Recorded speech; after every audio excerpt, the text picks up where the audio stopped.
This shows you're not committed to our team, Lawrence said, leaning back in his chair like he was doing me a favor by firing me. My name is Jared Monroe. I'd spent the last 4 years of my life bringing in millions for Drayfield Robotics while my bank account stayed pretty much the same. 29 years old and still shopping the clearance racks. Still driving the same 10-year-old Honda my parents helped me buy in college. I sat there looking at Lawrence Bennett, our vice president of sales, with his custom suit and the kind of tan you don't get in Raleigh, North Carolina in March. The kind you get from business trips to Miami in the dead of winter. He was staring at me, waiting for me to beg or explain or make a scene. I understand, I said. His eyebrows twitched. Not the reaction he expected. You're terminated effective immediately. I need you to clean out your desk. April will escort you to HR for your exit paperwork. I nodded, stood up, and reached across his massive oak desk to shake his hand. He hesitated before taking it. Thank you for the opportunity, I said. The walk back to my desk was quiet. Everyone pretending to be busy. Everyone stealing glances. News travels fast in an open office. I could feel their eyes following me as I pulled a cardboard box from the supply room. I didn't have much to pack. A coffee mug my sister bought me. A few pens that actually worked. The small cactus I'd somehow kept alive under fluorescent lighting for 3 years. 4 years at this company, and everything I had fit in a box smaller than a microwave. April hovered nearby, keys jangling in her hand, watching me like I might steal the stapler or set fire to my desk on the way out. I'd brought in over $2 million in new business last quarter alone. $2 million. And they thought I might steal a stapler. As I walked toward the elevator, Tyler stepped out of his office. Tyler Davis, my direct supervisor. The man who'd taken credit for half my deals. The man who'd assured me 3 separate times that my raise was in process and just needs Lawrence's approval. He didn't make eye contact. Be sure to turn in your badge at security, he mumbled, then disappeared back into his office. I stepped into the elevator, badge already in my hand. As the doors closed, I caught a reflection of myself in the polished metal. I didn't look fired, I didn't look angry. I looked lighter, like I'd set down something heavy. I just didn't know it yet. I started at Drayfield straight out of college. Business degree from state, decent GPA, nothing special except I could talk to people. Really talk to them. Figure out what they needed and find a way to give it to them. My father always told me, a good salesman sells products. A great salesman solves problems. Dad had spent 30 years in the trenches of pharmaceutical sales, missed more than a few baseball games but made sure we never worried about money. When I landed the Drayfield job, he was proud, said it was a solid company with room to grow. For the first 2 years I believed it, worked 60-hour weeks, learned everything there was to know about industrial automation, built relationships with manufacturing clients across the Southeast, won Rookie of the Year, and then top performer the following year. I believed I was building something. Then I watched Tyler get promoted over me despite my numbers being double his. He has more management experience, they said. Then I watched him get credit for the Westbrook deal, a client I'd spent 6 months cultivating. Then I watched him get a company car. Small things at first. Meeting invites that somehow missed my inbox. Client information that reached me a day late. Comments in meetings like, "Are you sure that's the right approach for this client?" Little cuts day after day. I kept my head down and kept working, kept delivering. Until last month, when I closed the Abbott manufacturing deal, $2 million, our biggest contract of the year. I'd flown to Chicago 3 times on my own dime because the company couldn't justify the expense. I'd worked weekends, missed my cousin's wedding, made it happen. When the contract came through, Lawrence took the team out for drinks. Everyone except me. I found out from Instagram posts the next day. When I finally got up the nerve to ask about a raise, my 3rd attempt, Lawrence told me the timing wasn't right. The company was restructuring compensation packages. That night, I updated my resume for the first time in 4 years. A week later, Vanessa Mills, a former Drayfield client who'd moved to Revellin Publishing, reached out on LinkedIn. "We should catch up," she wrote. We had coffee. She mentioned they were looking for someone to head up their new business development division, someone with technical sales experience, someone like me. I took one vacation day, one day I'd earned, for an interview. Someone saw me in the lobby of the Ravelin building and told Tyler. That was yesterday. I sat in my car in the Drayfield parking lot for almost an hour after security took my badge, just sitting there, air conditioning running, looking at the building where I'd spent 4 years of my life. 4 years of early mornings and late nights. 4 years of we'll take care of you, and you're part of the family, and just hang in there. My phone buzzed. A text from Tyler. Sorry about how things went down. Just following protocol. I turned off my phone without responding and drove home. My apartment felt different when I walked in. Emptier somehow, even though nothing had changed. I dropped my box on the kitchen counter and opened a beer. Then I sat on my couch and did something I hadn't done in years. Absolutely nothing. No emails, no calls, no proposals to review. I just sat there, drinking my beer, watching the afternoon light move across my living room wall. Around 7, I turned my phone back on. 3 missed calls from my parents. A text from my sister asking if I was okay. Apparently Tyler had called her looking for me, which was a boundary I didn't even know could be crossed. And an email from Vanessa at Ravelin. Can you come in tomorrow? 10 a.m.? The team would like to meet you. I responded with one word. Yes. Then I called my parents. They did you a favor, my father said after I explained what happened. Not what I expected him to say. How's that? They showed you exactly who they are, son. No more illusions, no more maybes. Now you know. He was right. All those times I'd given them the benefit of the doubt. All those times I'd blamed myself for not working hard enough, not being visible enough, not playing the game well enough. All those times I'd swallowed my pride and kept pushing forward because I thought loyalty meant something. It didn't. Not to them. I'd been fired for taking one day, a day I'd earned, to look for what they would never give me. Fair compensation, respect, a future. My mother got on the phone. What do you need, honey? Want us to come down this weekend? No, I said, suddenly clear. I'm okay, actually. I think this might be the best thing that could have happened. And I meant it. For the first time in a long while, I felt something other than tired, something other than that low-grade anxiety that had become my constant companion. I felt free. That night, I slept better than I had in months. In the morning, I put on my best suit, the one I'd bought for important client meetings that Lawrence always managed to attend instead of me. I looked good, rested, ready. The interview at Ravelin went better than I could have hoped. They'd already checked my references, already talked to 3 of my former clients, including Abbott Manufacturing. They knew exactly what I was worth. They offered me the position on the spot, Regional Director of Business Development, double my Drayfield salary plus commission.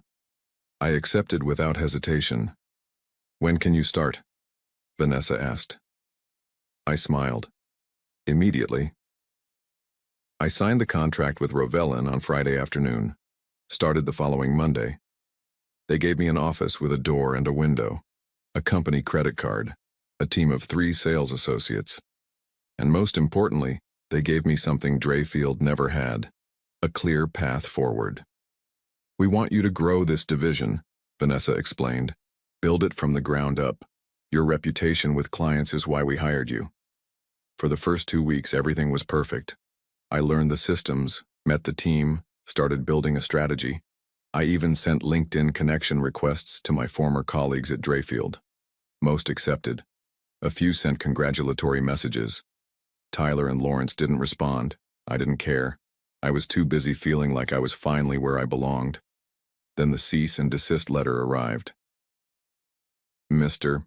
Monroe is in violation of his non-compete agreement, it read. He is hereby ordered to terminate his employment with Ravelin Publishing immediately or face legal action. I'd never signed a non-compete. I was certain of it. I called Ravelin's legal department in a panic. Don't worry, the attorney said. Send me all your onboarding paperwork from Drayfield. We'll handle this. I went home that night and dug through my files, found my original offer letter, my employment agreement, my most recent performance review. Nothing about a non-compete. Nothing about restrictions on future employment. The next day, Drayfield's attorneys sent over a document with my signature on it. A non-compete agreement dated 3 years ago, right after my Rookie of the Year award. It restricted me from working for any competitor within 100 miles for 1 year after leaving Drayfield. But I hadn't signed it. The signature looked like mine, but I had no memory of ever seeing this document. Did you ever sign anything during a performance review? Maybe something they told you was routine? Rovland's attorney asked. I thought back. 3 years ago. My first performance review after the award. Lawrence had given me a stack of papers. Just standard paperwork updates, he'd said. Sign at the flags. I'd trusted him. They're claiming Revellin is a direct competitor, the attorney continued, which is a stretch since you sell publishing equipment and they sell industrial automation. But they're pressing hard. This could get expensive. Will I lose my job? I asked, the familiar knot of anxiety returning to my stomach. Not if I can help it. But be prepared. They might try to drag your reputation through the mud. This feels personal. It was personal. The next day, I received an email from one of my biggest former clients at Drayfield. Just had a strange call from your old boss, it read. He implied you took proprietary client information when you left. Wanted to know if you'd contacted me. I told him you'd always conducted yourself with integrity. What's going on? I forwarded the email to our legal team, my hands shaking with anger. They weren't just trying to stop me from working. They were trying to destroy my reputation, the very thing that had made me valuable despite their own efforts to minimize me. That evening, my phone rang. A number I didn't recognize. Jared, this is Jessica from accounting at Drayfield. Her voice was hushed, nervous. I'm not supposed to be calling you, but you were always decent to me. You need to know something. They're saying you stole client files, but it's not true. I saw Lawrence in the server room the day after you left. He was downloading your entire client folder. Then he deleted the original files and told IT you must have taken them. Would you be willing to tell that to my attorney? I asked. I can't, she said. I need this job. I just thought you should know what you're up against. She hung up before I could thank her. I sat in my new office, staring out the window at the Raleigh skyline, and realized this wasn't going to be as simple as walking away. They weren't going to let me succeed. They were going to try to drag me back down. And for the first time since I'd been fired, I was genuinely angry. The legal battle dragged on for weeks. Revellin stood by me, but the stress was taking its toll. Every day brought a new accusation from Drayfield. Client theft, corporate espionage, breach of contract. It was like they were throwing everything at the wall to see what would stick. We need to find leverage, my attorney said. Right now it's your word against theirs about the non-compete, and even though we think it's forged, it'll be expensive to prove. I nodded, thinking about what Jessica had told me about the client files, about Lawrence in the server room.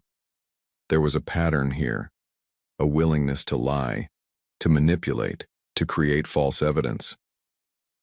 What about my commission payments? I asked suddenly.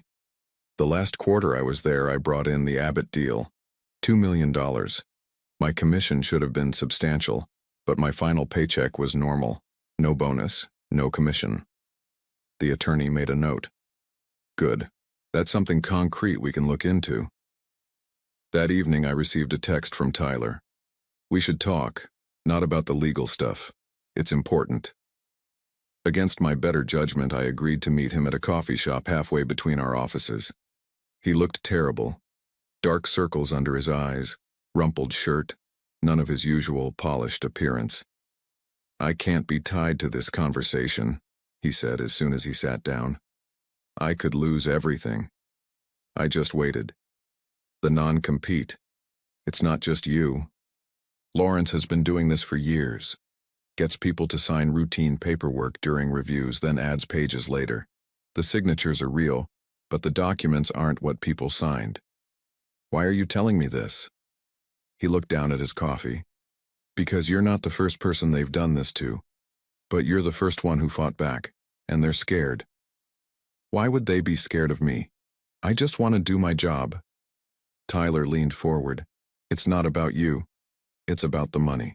The commission structure at Drayfield isn't what anyone thinks it is. The percentages in our contracts, they're not real. Lawrence has been skimming from every major deal for years. That's why they're coming after you so hard. They're afraid you'll figure it out. My mind raced back to all those deals, all that money, the commissions that never seemed to match what I'd calculated, the bonuses that were always less than promised because of adjustments and overhead allocations that were never clearly explained. How do you know this? I asked. I found the real books, by accident. I was looking for a client file on Lawrence's computer when he stepped out of a meeting. His spreadsheets were open. 2 sets of commission calculations, the real ones and the ones actually paid out. The difference went into an account labeled Executive Performance Fund. You didn't say anything? Tyler's face flushed. I confronted him. He offered me a cut, said it was standard practice, that the senior team had always done it this way, said I'd earned my place at the table. So you took it? He didn't deny it. I have a mortgage, kids in private school. I told myself it was just how business worked. Why tell me now? Because they're not just coming after you. They're setting you up. Lawrence told the board you manipulated the Abbott contract numbers, that you inflated the deal to get a bigger commission. That's why they're saying you stole files, to cover up the fraud they're pinning on you. I felt cold all over. But that's completely false. Abbott can verify the contract value. They've already started creating a paper trail, backdated emails, revised contracts. They're thorough, Jared, and they have resources. I studied Tyler's face, looking for deception. Why should I believe you? You've never been on my side before. He pulled out his phone. Because I kept receipts. He showed me a series of screenshots, commission spreadsheets, email exchanges, bank transfers, all proving exactly what he'd described. Send those to me, I said. If I do, I'm finished at Drayfield, probably in this industry. You already are, I replied. The only question is whether you go down with them or help me expose this. Tyler stared at me for a long moment, then began forwarding the emails. The evidence Tyler provided changed everything. Not just for my case, but potentially for dozens of former and current Drayfield employees who'd been cheated out of their rightful commissions. The scheme had been running for years, affecting potentially millions in compensation. This is much bigger than a non-compete dispute, my attorney said when I showed her Tyler's documents. This is systematic fraud. But we had a problem. Tyler wasn't willing to go on record. The screenshots and forwarded emails would be considered hearsay without his testimony. And Drayfield had deep pockets for legal battles. They could tie this up in court for years. We need more, she said. We need someone with direct knowledge who's willing to testify. I thought about Jessica from accounting, but she was too scared of losing her job. I needed someone who had nothing to lose, or better yet, someone who had already lost. That night I made a list of everyone who had left Drayfield in the past 2 years. People who had quit suddenly or been fired under suspicious circumstances. People who, like me, might have started asking questions about their commissions. One name stood out. Kevin Blackwell, former top performer in the Eastern region. Abruptly, resigned last year amid rumors of drinking problems. I'd never believed those rumors. Kevin was a family man, a deacon at his church, and one of the most straight-laced guys I knew. I found him on LinkedIn. He was working for a small company now, making significantly less than he would have at Drayfield. I sent him a message. Need to talk about Lawrence Bennett and commissions at Drayfield, it's important. He responded within minutes. I've been waiting for this call. We met the next day. Kevin didn't look like a man with drinking problems. He looked like a man who'd been carrying a heavy burden. They fired me because I found the spreadsheets, he said without preamble. Same ones Tyler showed you. But I went further. I documented everything, tracked the money. It wasn't just commissions. It was expense account fraud, kickbacks from vendors, inflated project costs. Lawrence and the CFO had a whole system. Do you have proof? Kevin nodded. I have everything. Bank records, emails, the works. I was building a case to take to the board when Lawrence found out. Next thing I knew, there were rumors about my drinking problem. Then a client complained about me showing up to a meeting intoxicated, a meeting I never even attended. 2 weeks later, I was out. Why didn't you fight back? Go to the authorities? They threatened my family, Jared. His voice was steady, but his hands trembled slightly.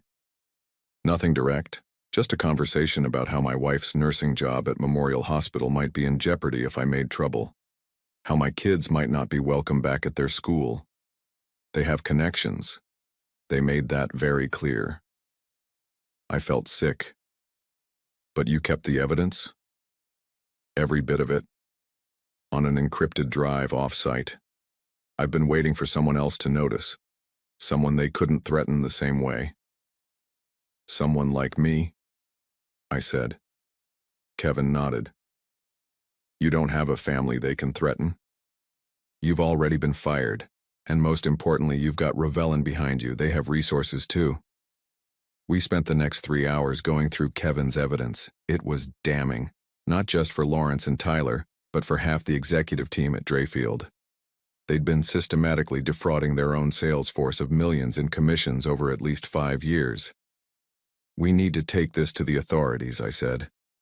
This is criminal. I'm ready, Kevin replied. But we need to be smart. These people won't go down without a fight. That night I called Vanessa and explained everything. This could get messy, I warned.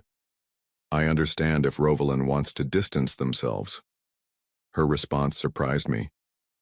Distance ourselves? Jared, we hired you because of your integrity. We're not just going to support you, we're going to help you end this. Drayfield has been operating unethically for years, hurting the whole industry. It's time someone stood up to them. For the first time since this began, I felt like I might actually win. The case broke wide open faster than anyone expected. With Kevin's evidence and Rovelin's legal resources, we didn't just file a countersuit against Drayfield. We took everything to the Securities and Exchange Commission and the State Attorney General's office. The investigation moved quickly. Bank records were subpoenaed. Witnesses were deposed. Former employees came forward with their own stories of manipulation and fraud. 3 weeks after our initial filing, federal agents walked into Drayfield's headquarters with warrants. I wasn't there to see it, but Tyler called me that evening. They took everything, he said, his voice hollow. Computers, servers, files. Lawrence was escorted out in front of everyone, the CFO too. I said nothing. I've been suspended pending investigation, he continued. They're saying I could face criminal charges. You probably will, I replied, but your cooperation will count for something. A week later, Drayfield dropped their lawsuit against me. 2 days after that, their stock plummeted when news of the fraud investigation hit the business press. Former employees began filing a class action lawsuit for unpaid commissions. Clients started jumping ship, unwilling to be associated with the scandal. Through it all, I kept my head down and focused on building my division at Rovelin. I didn't give interviews. I didn't gloat on social media. I just did my job. Then one morning, I received an email from Lawrence's personal account. We should talk. I can explain everything. Meet me for lunch? I forwarded the email to my attorney without responding. The next day, the Business Journal published a story. Drayfield Robotics CEO and executive team stepped down amid fraud allegations. There was Lawrence's photo, next to a quote from the board chairman. We are cooperating fully with authorities and are committed to making this right. I closed the browser tab and went back to work. 3 months to the day after I was fired, the court ordered Drayfield to pay me $147,000 in back commissions, plus damages. The check arrived by courier the following week. I didn't cash it immediately. I just set it on my desk and looked at it. Not because I needed the validation, but because I wanted to remember what it had cost to get here. The truth. 1 year later, I stood in front of the Rovelin sales team, presenting our quarterly results. We doubled our division's revenue, expanded into 2 new markets, built a reputation for honesty and transparency with our commission structure that was attracting top talent from across the industry. including 3 former Drayfield employees who'd been part of the class action settlement. The news about Drayfield had faded from the headlines. Lawrence and the CFO had taken plea deals. Tyler had avoided jail time by cooperating with prosecutors, but his career in sales was effectively over. The company itself had been acquired by a competitor at a fraction of its former value. I rarely thought about any of them anymore. After the meeting, Vanessa pulled me aside. "Board approved your promotion to vice president, effective next month." I thanked her, genuinely grateful but not surprised. We'd built something real here, something that worked. That evening I drove to my parents' house for dinner. They'd moved to Raleigh 6 months ago, partly to be closer to me, partly because my father was finally ready to retire. He'd followed the Drayfield story closely, more invested in my vindication than I was sometimes. "Proud of you, son," he said as we sat on his back porch after dinner. "Not because you won, but because you did it right. Didn't let them make you bitter, didn't let them change who you are." I nodded, watching the sunset through the trees. It was never about getting back at them. "I know," he said. "It was about the truth." We sat in comfortable silence for a while. "So," he finally said with a smile, "Vice President, huh? Does this mean you're finally going to buy a new car?" I laughed. "Maybe, but I think I'll keep the Honda a little longer. It reminds me of something important." "What's that?" "That the fastest way up isn't cutting corners. It's building something that lasts." My father raised his glass. "I'll drink to that." So did I.